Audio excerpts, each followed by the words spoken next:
Bonjour et bienvenue pour cette nouvelle analyse approfondie. Je suis ravie de vous retrouver pour une plongée assez exceptionnelle aujourd'hui. Bonjour.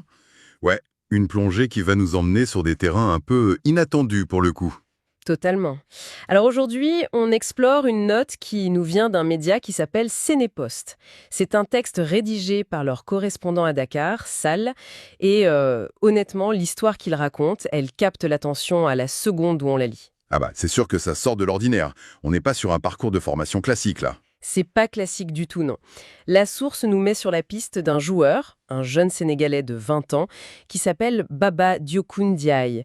Et là où ça devient fou, c'est la chronologie. On part d'un athlète qui est passé de la 5e division espagnole à la 2e division en l'espace de seulement 5 mois. 5 mois, ouais.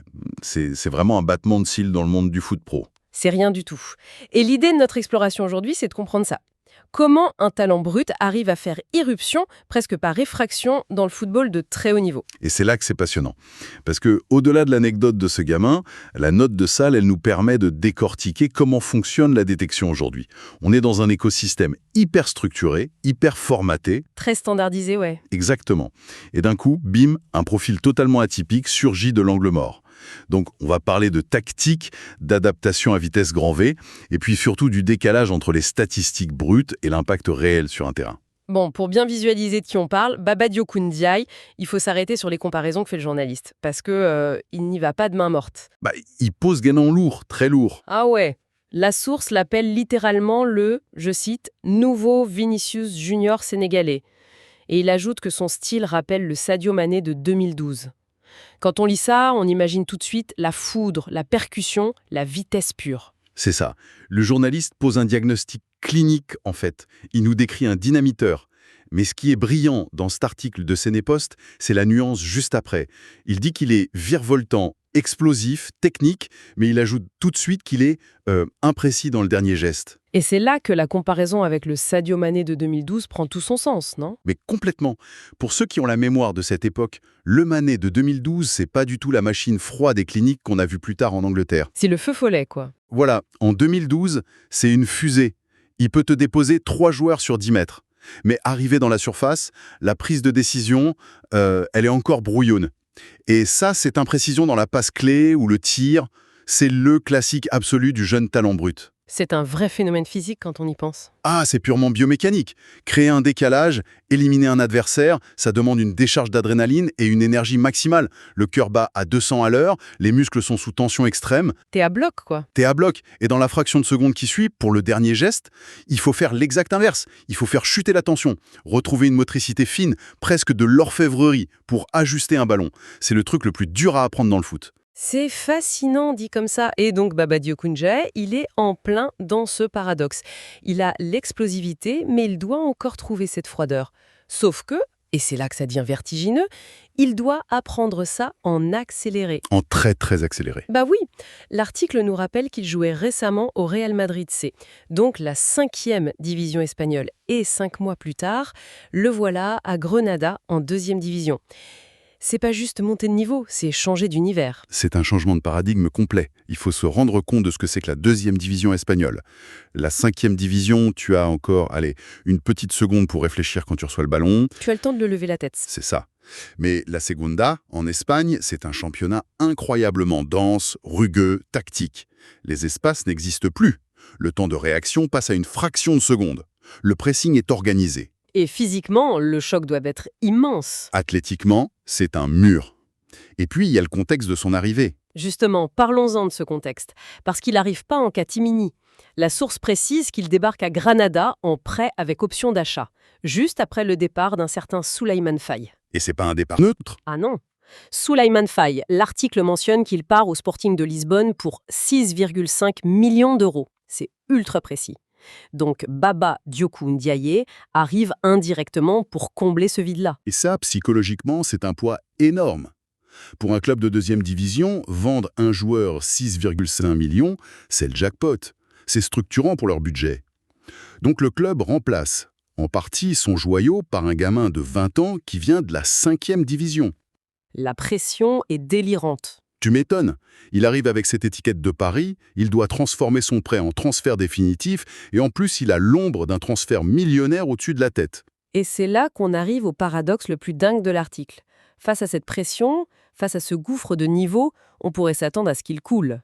Mais la note de Salle indique noir sur blanc qu'il livre, je cite, des prestations de haute facture. Oui, tout en précisant un truc capital juste derrière. Exactement, il précise qu'il n'affiche pas des statistiques flatteuses. Et c'est là que ça m'interpelle. Dans le foot d'aujourd'hui, qui est devenu ultra mathématique, un attaquant sans stats, normalement, il finit sur le banc, non ? C'est la grande dérive du foot contemporain, oui. L'article pointe un vrai problème de notre époque. On a tendance à tout réduire à la donnée. Les buts, les passes décisives, les fameuses expected goals. Si tes colonnes Excel sont vides, l'algorithme dit que tu n'es pas performant. Mais pourtant, le journaliste parle de prestations de haute facture. L'œil humain voit autre chose que l'algorithme. Parce que l'œil humain voit la tactique globale. C'est ce qu'on appelle souvent l'effet de gravité. L'effet de gravité. C'est-à-dire le fait d'attirer les adversaires vers soi. Exactement. Un joueur qui est explosif et virevoltant, même s'il rate son centre à la fin, il terrorise le défenseur. Le défenseur sait qu'à tout moment, il peut se faire enrhumer sur une accélération. Donc par prudence, la défense va s'adapter. Elle recule. Le bloc équipe adverse perd 10 mètres sur le terrain, juste par peur de la profondeur. Le latéral n'ose plus monter pour attaquer. Et très souvent, l'entraîneur va demander des prises à deux. Donc un milieu de terrain qui vient aider le défenseur. C'est ça. Et si 2 joueurs sont sur Baba Diakhou Ndiaye près de la ligne de touche, ça veut dire quoi? Ça veut dire qu'il y a un joueur libre au milieu du terrain. Il crée de l'espace pour ses coéquipiers. C'est la définition parfaite de l'impact invisible. C'est pour ça que la source parle de prestations de haute facture sans statistiques flatteuses. Son apport n'est pas comptable, il est structurel. Il désorganise l'adversaire juste en existant sur le terrain. Et cette idée de désorganisation, c'est la transition parfaite vers la suite de l'article de Sénépost. Parce que l'auteur quitte l'Espagne pour s'adresser au Sénégal, et plus précisément au sélectionneur national, Pape Thiaw. Un message très clair d'ailleurs. Très direct, ouais. Il lui conseille de suivre ce profil de près. Et il s'appuie sur une analyse tactique de l'équipe du Sénégal. Il dit que le pays a un, je cite, « vivier offensif incroyable, mais manque d'un ailier pur ». C'est un constat très juste sur l'histoire récente du Sénégal. Ils ont toujours eu des attaquants axiaux fantastiques, des joueurs très puissants, mais le profil de l'ailier pur, celui qui mange la ligne, c'est plus rare. Et l'auteur donne sa propre définition de l'ailier pur. Pour lui, c'est le casseur de ligne par le dribble et la vitesse. Il dit que c'est indispensable pour décanter des matchs fermés. Pourquoi insister sur ces fameux matchs fermés en équipe nationale? Parce que le football de sélection, c'est le royaume des matchs fermés. Plus qu'en club. Largement. En club, un entraîneur a ses joueurs tous les jours. Il peut travailler des circuits de passe hyper complexes, des automatismes de folie.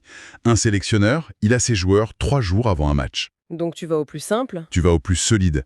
Les équipes nationales, très souvent, elles mettent un gros bloc défensif bien compact, très difficile à bouger. Résultat, on voit beaucoup de matchs internationaux verrouillés, où le jeu stagne. Et face à un bloc bas, faire des petites passes, ça ne marche plus. Il faut une étincelle. Et c'est là que notre joueur intervient. L'article utilise un mot que je trouve super intéressant. Il parle d'insouciance et il dit que cette insouciance permet de créer du chaos.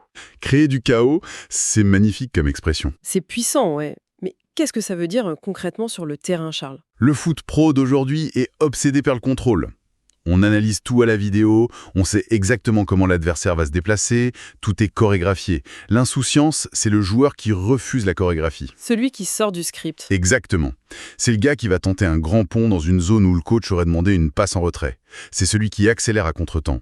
En faisant ça, il crée de la panique. Il détruit les repères des défenseurs. C'est le principe de l'entropie. Face à une défense programmée pour répondre à la logique, tu introduis un élément illogique. Tu mets du chaos. Et là, même si le joueur est imprécis dans son dernier geste, comme on le disait au début, c'est pas grave. L'objectif est déjà atteint, en fait. Voilà, le bloc adverse est désorganisé, il y a eu une faute, un coup franc dangereux est obtenu, le public s'enflamme, c'est une mine d'or pour débloquer un match fermé, comme le dit si bien la source. Une vraie mine d'or.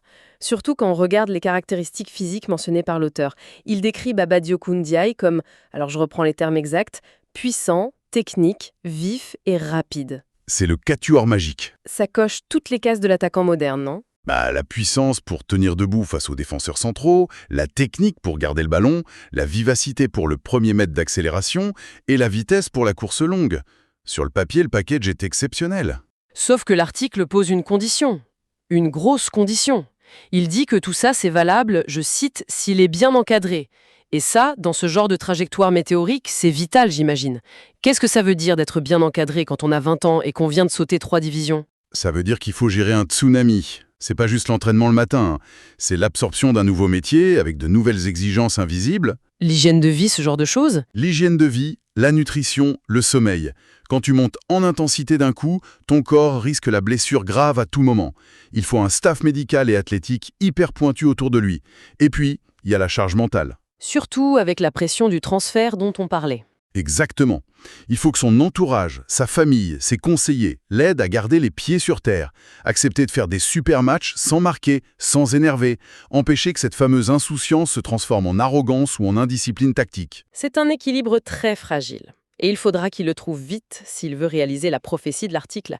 Parce que la source conclut en se projetant sur la fin de saison, et l'auteur estime qu'il ne serait pas surprenant de le voir quitter Grenada pour, je le cite, un club plus huppé. Ça, c'est la logique implacable du marché. C'est l'étape d'après. L'objectif avoué, c'est de lui permettre de se révéler au monde entier. S'il confirme son potentiel et affine son dernier geste, les grands clubs ne vont pas le laisser passer. Dans un club plus huppé, il aura de meilleurs coéquipiers pour exploiter le chaos qu'il crée. Ce sera le vrai test de vérité. Bon, si on rassemble tous les fils de notre analyse, cette note venue de Dakar nous offre bien plus qu'un simple rapport de recrutement. On a exploré la trajectoire vertigineuse de Baba Diokoun Ndiaye, un talent de 20 ans, qui défie la gravité en passant de la 5e à la 2e division espagnole en un clin d'œil. Un bond monumental. Et ce qui est marquant, c'est ce paradoxe. Des statistiques muettes, mais des prestations de haute facture. C'est un profil virevoltant, explosif, qui s'inscrit comme un créateur de chaos indispensable, potentiellement même pour la sélection du Sénégal de Pape Thiaw. Reste maintenant à peaufiner ce fameux dernier geste, à l'abri d'un entourage solide. C'est un résumé parfait. Et d'ailleurs, pour pousser la réflexion un peu plus loin, pour ceux qui aiment analyser les tendances globales, le cas de ce joueur soulève une question presque philosophique. Ah, je suis tout oui. On vit dans une époque, que ce soit dans le sport ou ailleurs, qui est totalement dominée par la data, les algorithmes, la recherche absolue de prévisibilité. On veut tout contrôler, réduire la marge d'erreur à zéro. Le risque zéro, l'efficacité maximale. Exactement. Et là, on nous présente un profil de créateur de chaos. Un joueur dont la force réside dans l'insouciance, dans l'imperfection, dans l'imprévu. On peut légitimement se demander, dans notre quête perpétuelle d'optimisation, ne risque-t-on pas de lisser le talent jusqu'à tuer l'instinct? C'est une excellente question. Et si, finalement, face à un système hyper structuré par des ordinateurs, la seule vraie arme qu'il nous reste, la seule chose qu'une intelligence artificielle ne peut pas anticiper, c'était justement l'imperfection humaine et l'irrationalité. Quelle matière à réflexion pour tout le monde. Merci à tous d'avoir suivi cette analyse approfondie qui nous rappelle l'importance de regarder au-delà des chiffres bruts. On vous invite à garder cet esprit critique et on vous dit à très bientôt pour une nouvelle plongée au cœur de